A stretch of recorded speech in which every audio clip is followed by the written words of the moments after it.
Congratulations, you've got the job, well done. Now you actually have to go back to your current employer and resign from your current position. There's ways to do this and there's ways to go about it. I want to talk you through these because this is all about you, your ethics, your integrity and your professionalism. One of the greatest secrets of having a successful career is knowing when to leave. And if that time has come and you've identified that, then that's fine.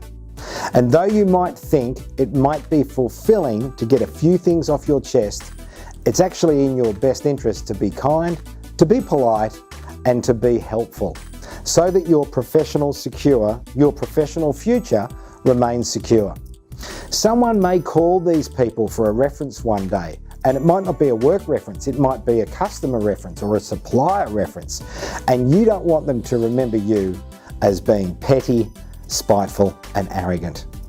So, when you resign, it has to be a formal letter. It has to go in an envelope. It has to be addressed to your direct boss that you report to. Do not email it to them. Do not ring them up and tell them over the phone. And for the love of God, do not text them. That is the ultimate rudeness that you could possibly give to someone who has been paying you money and employing you. So, personal meeting, written letter, and that's how you resign. Make sure that you read your employment contract before you resign so that you know what your commitments are. Tell them why you are resigning, but do not hint that you are open for negotiation or that you would consider a counter offer. This makes you look cheap and it actually puts them in a very, very uncomfortable position. You need to give proper notice under the Fair Work Act, and that's quite simple. If you've been employed for less than a year, it's 1 week.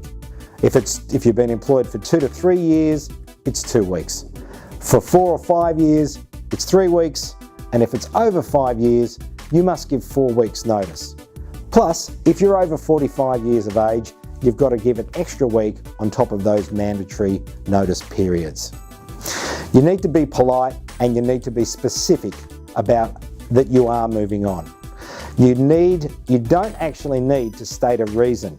You can just give a reason that an opportunity has arisen that's too good to pass up, thank them very much for your time, offer to help with transitioning someone into your role during your period, and then make sure that you end on a good relationship with your boss.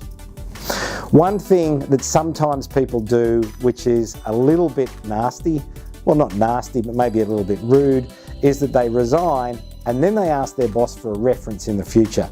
Now is not the time to do that. Resign. Your boss is going to get a shock, right? Wait until a day or two before you leave, before you ask for a reference. That's the time to actually ask them to be a referee in the future.